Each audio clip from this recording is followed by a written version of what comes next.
Doctor Himanta Biswa Sarma নেতৃত্বাধীন ৰাজ্য চৰকাৰখন এখন নীতিহীন চৰকাৰ। তেওঁলোকৰ কোনো নীতি নাই। তেওঁলোকে কেৱল মাত্ৰ ঋণ মাফৰ নামত এখিনি হিতাধিকাৰী সৃষ্টি কৰে আৰু আন বিভিন্ন ধৰণৰ আঁচনি ঘোষণা কৰি তেওঁ কেৱল এটা প্ৰক্ৰিয়াত তেওঁলোকে ভোট বেংক সৃষ্টি কৰিবৰ কাৰণে অব্যাহত ৰাখিছে, যি প্ৰক্ৰিয়াটোৰ যোগেদি অসমীয়া জাতিটোক এটা কৰ্মবিমুখ জাতি হিচাপে তেওঁলোকে প্ৰতিষ্ঠা কৰিবৰ কাৰণে অগ্ৰসৰ হৈছে।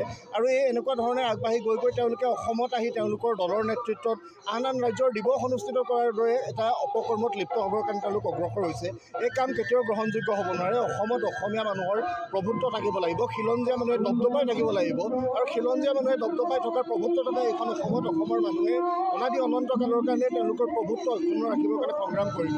আৰু ইয়াত কোনো ধৰণৰ ভোট বেংকৰ ৰাজনীতি যাতে তেওঁলোকে নকৰে, ৰাজ্যখনৰ সৰ্বাংগীন উন্নয়নৰ কাৰণে যি ধৰণৰ নীতি লাগে, নিবনুৱাসকলৰ কাৰণে যি ধৰণৰ ব্যৱস্থা গ্ৰহণ কৰিব লাগে, 1 লাখ চাকৰি দিম বুলি 4 বছৰ পাৰ কৰি কেৱল মাত্ৰ বিজ্ঞাপনমুখিতাৰে হিমন্ত বিশ্ব শৰ্মা নেতৃত্বাধীন চৰকাৰখনে চৰকাৰ পৰিচালনা কৰি আছে। ৰাইজে গোটেই বিষয়সমূহ বিবেচনা কৰিব লাগে আৰু বিবেককেন্দ্ৰিক চিন্তা হৈছে ৰাইজে চৰকাৰখনক উচিত প্ৰত্যুত্তৰ দিব লাগে।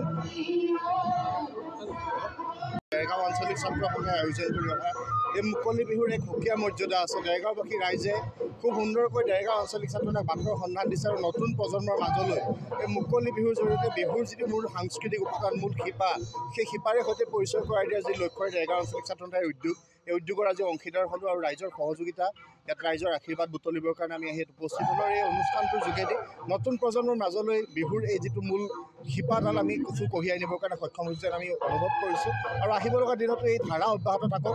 দেৰগাঁও আঞ্চলিক ছাত্ৰ সন্থাৰ এই প্ৰয়াস আহিব লগা দিনত শক্তিশালীভাৱে আগবাঢ়ি যাওক, তাৰ বাবে আমি তেওঁলোকক আহ্বান জনাইছোঁ।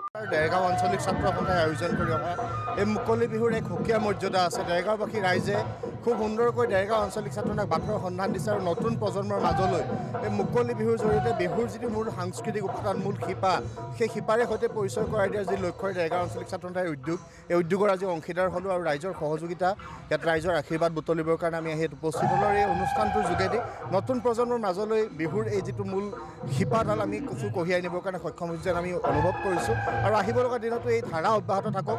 দেৰগাঁও আঞ্চলিক ছাত্ৰ সন্থাৰ এই প্ৰয়াস আহিব লগা দিনত শক্তিশালীভাৱে আগবাঢ়ি যাওক, তাৰ বাবে আমি তেওঁলোকক আহ্বান জনাইছোঁ। আমি আপোনাৰ ভাষণত এটা গুৰুত্বপূৰ্ণ প্ৰসংগ শুনিবলৈ পাইছিলোঁ যে বৰ্তমানৰ যিখন ৰাজ্য চৰকাৰখনৰ উন্নয়ন আৰু হিতাধিকাৰী সৃষ্টিৰ যিটো আচলতে অভিলাষী ব্যৱস্থা, সেয়াই আচলতে ভোট বেংকৰ ৰাজনীতি হ'ব বা কৰিব বিচাৰিছে বুলি আপুনি ভাষণত উল্লেখ কৰিছিল। সেই বিষয়টো অকণমান জানিব বিচাৰিছোঁ। ডক্টৰ হিমন্ত বিশ্ব শৰ্মা নেতৃত্বাধীন ৰাজ্য চৰকাৰখন এখন নীতিহীন চৰকাৰ। তেওঁলোকৰ কোনো নীতি নাই। তেওঁলোকে কেৱল মাত্ৰ ঋণ মাফৰ নামত এখিনি হিতাধিকাৰী সৃষ্টি কৰে আৰু আন বিভিন্ন ধৰণৰ আঁচনি ঘোষণা কৰি তেওঁ কেৱল এটা প্ৰক্ৰিয়াত তেওঁলোকে ভোট বেংক সৃষ্টি কৰিবৰ কাৰণে অব্যাহত ৰাখিছে, যি প্ৰক্ৰিয়াটোৰ যোগেদি অসমীয়া জাতিটোক এটা কৰ্মবিমুখ জাতি হিচাপে তেওঁলোকে প্ৰতিষ্ঠা কৰিবৰ কাৰণে অগ্ৰসৰ হৈছে। আৰু এই এনেকুৱা ধৰণে আগবাঢ়ি গৈ তেওঁলোকে অসমত আহি তেওঁলোকৰ দলৰ নেতৃত্বত আন ৰাজ্যৰ দিৱস অনুষ্ঠিত কৰাৰ দৰে এটা অপকৰ্মত লিপ্ত হ'বৰ কাৰণে তেওঁলোক অগ্ৰসৰ হৈছে।